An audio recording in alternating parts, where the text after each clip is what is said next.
Good morning, everyone. We are SnapSnax. I'm Juanita Soranno.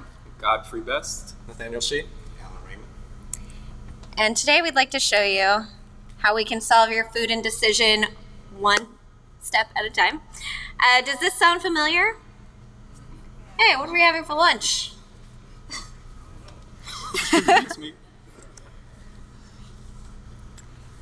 So there are many tools out there to help you find your, whatever restaurant you want to go to next, but it is a choice overload. A lot of times we're like, oh, where do we want to go to lunch? Let's check Yelp. Oh, there are 15 different restaurants in a block radius. I don't know what to choose.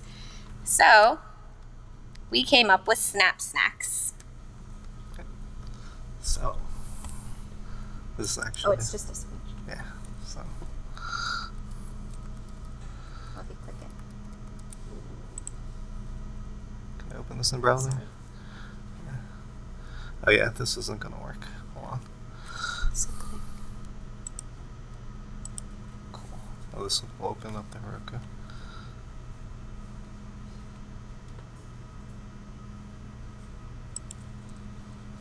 Okay, so this is the actual site. We have options. You can choose what you're having, breakfast, lunch, or dinner. I want to do delivery, confirm, put our location, and find a restaurant. And it'll automatically pull from Yelp and grab a random restaurant, and it'll tell you the information.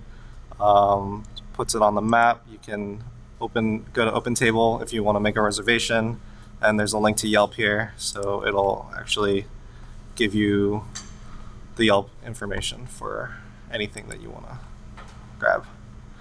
Right. It's pretty simple, really straightforward. We didn't want to give you a lot of options. We just wanted to say, hey, go here, and that's pretty much the goal. So going into how we built it. Yeah. So the first part was the front end with Materialize. So Nate will kind of dive into that.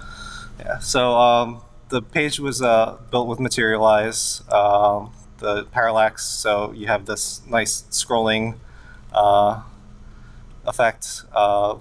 This is a modal that pops up at the bottom, and pretty much everything was done through Materialize. All their documentation's on there. The buttons, the design. In terms of implementing it, everything was, the parallax wasn't working originally. Apparently they haven't updated it to work with jQuery 3.11, which is the latest version. So we just reverted back to an older version. I think that's pretty much it.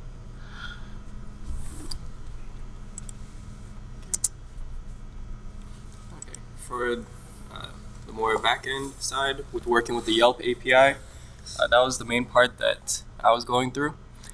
So, this section here. Pretty much what we did was, in the section where you have to click which meal you wanted to eat, I was just storing those in an array and converting that array into a string. So every time, like say you chose breakfast and dinner, then you would, each time you click those two, it would put it into the array and then convert it into a string to be passed as the search terms for the Yelp API. So that was this food function here. And then this function here is what's happening with the on-click when you click to find your specific restaurant. So for the Yelp API, the parameters that we pass in, you can search for certain terms. So that's like the food the restaurants, or in this case, we just used it for the meals that you wanted. And we also, so we're going to give them back 20 different options that they could choose from within a 2-mile radius around them. And we also narrowed it down, because if you don't select anything, then it'll just return pretty much everything that Yelp has reviews on. So like pretty much any other service could come up. So we limited it only to food with this categories parameter here. And yeah, we had to use OAuth.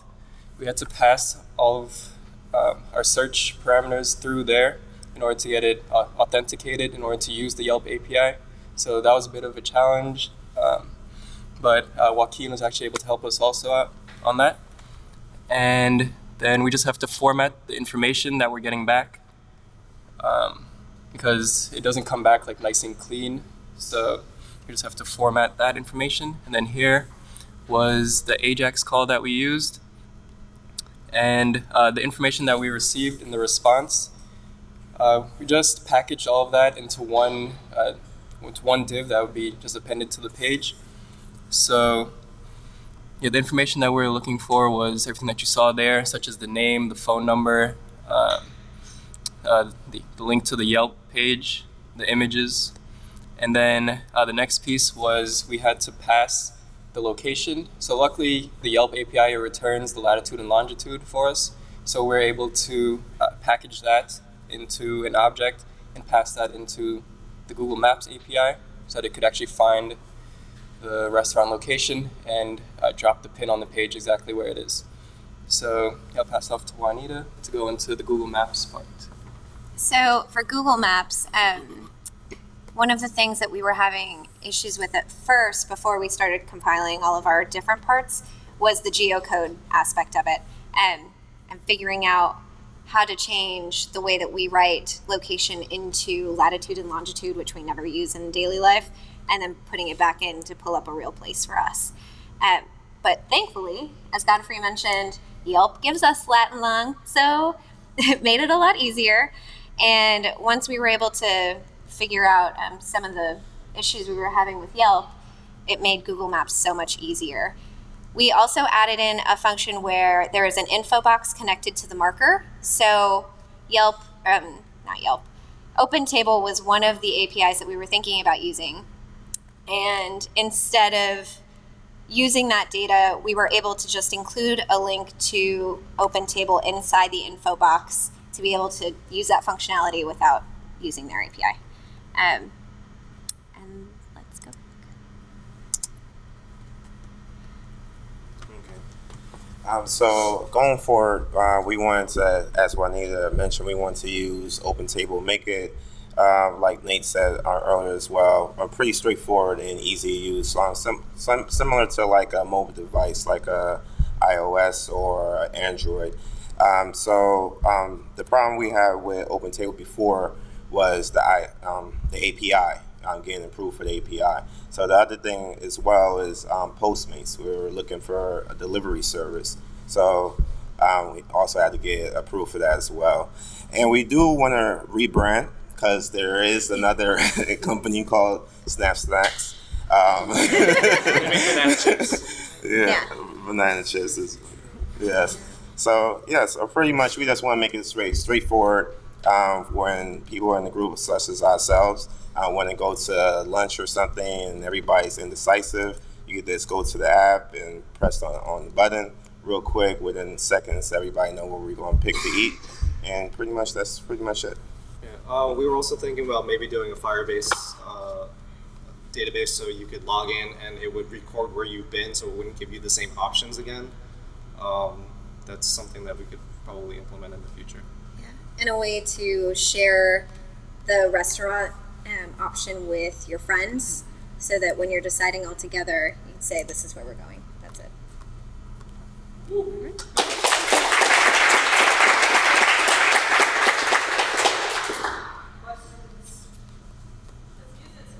All right, question in the back?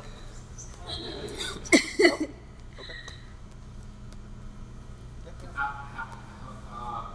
How was it working with the OAuth API for Google?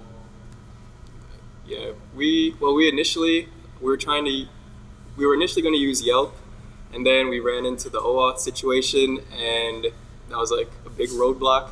So then we kind of went to another route, and we're going to use the Zomato, which is like kind of does the same service as Yelp, and they have an API as well. And it seemed like it would be easier, but then you needed like a whole back end side in order to use that one. So we came back to Yelp to try and use the account again, and luckily Joaquin had been able to get it to work. So yeah, he had to go and find like a completely separate file, and yeah, once he told us that, then we were able to like get it up and running because he had to like manually add the OAuth file into our directory. Yeah. Oh no, for Google we didn't need to use OAuth. Google's API let us run a URL. Yeah. Other questions? Joaquin. You guys plan on making the application for iOS and then use the SDK? Once we learn it. Yeah.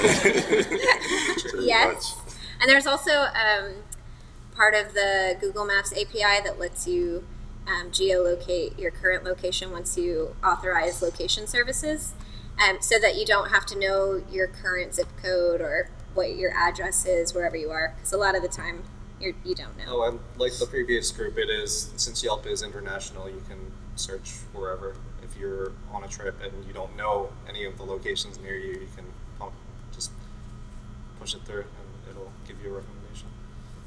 I like how usually you would give consumers the choice to pick their own place, but this is the exact same. It does the opposite. Yeah. It just funnels people. Yeah, it's funny because I used it at work yesterday. We have a group lunch at my office, and normally we choose one location and no one has to choose what they want for lunch. But yesterday we didn't, and everyone started emailing me. I don't know what to choose. What are you having? There are too many choices. I'm like, oh, this is perfect. Actually. Did you have a question? Did it work? Did it work? Yeah, it worked. I actually didn't have a question. I was just gonna say the first thing, like when I saw the layout, it looked like really clean and like restaurant industry as a look. So I thought that was really awesome. I wanted to make it use the red color scheme because it's supposed to stimulate the appetite. So like Yelp and stuff like that, they use that red coloring. So. Adriana. No, I just wanted to comment on how beautiful the website looks. Like I like, personally, I like very clean, like a nice accent color and just simple, but like the pictures made it look, really nice. Appetizing. So. Yeah, it overall it's really, really nice. Thank you. Did you guys think about maybe using something roulette in the name, like Snap Roulette?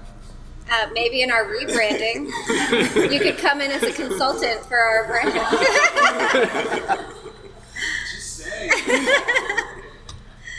feedback or comments? Sure. Definitely awesome opening. That caught my attention. Really cool the color on the reason for choosing the color. The basis for design. That's really cool. Why on the API you guys said that you can go and check the reviews. Why not like maybe show them on the page, like maybe one or two, so that way you don't actually walk people to leave your page and go to another page. So that might, because you already have a space right between Yeah. shows and the map. Yeah, like that room. So that, Well, to answer why we didn't put reviews on the page, it's more because the more choices, the more reasons that you're given to choose somewhere else to go, that's what we're trying to cut out. Yeah. So we're giving you the information that you need. Where is it? How can I call them? Can I make a reservation or delivery? And then that's it. Like it is a service.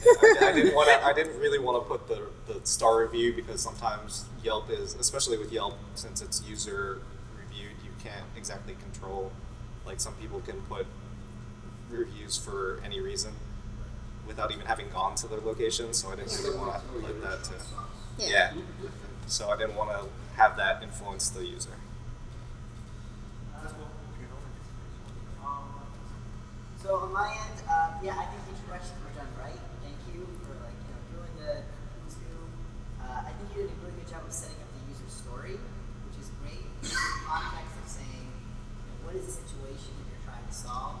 Having the slide helps. The thing that you have is a kind of a brand, you have a color scheme, all that stuff is useful. And if you're going to hackathon, that's the kind of stuff that makes it a memorable presentation. more filtering options and whatnot. And I kind of say, okay, you differentiate yourself, but then I would really put you kind of in restaurant discovery, like kind of like a discovery. So you might want to look at sites that were on that same thing, right? So Pandora is one that you don't get to choose anything. And you make the site very focused on like, here's your box, and then like that's what they orient it around. So when you make an unconventional choice, you want to look at sites that are in that same brand. And it might be something in which the whole site is like a box that you just put into something, and then like something comes into the box, and it's like very clear in that box. Because if you sort of make your site look like it should do more, then there's that expectation. That's not your desire. And outside of that, I had something on panels. Can you go actually do UI real quick? For your site. Oh, it's at the top. Yeah. And do a search real quick. So I would just like change sizing a little bit. Okay. Right? That's the whole idea. Is like if you imagine that your site's main focus is to tell me bucket and big rock is the main point, then that should be the center of my attention. Yeah. So SnapSnax the title. Mm-hmm.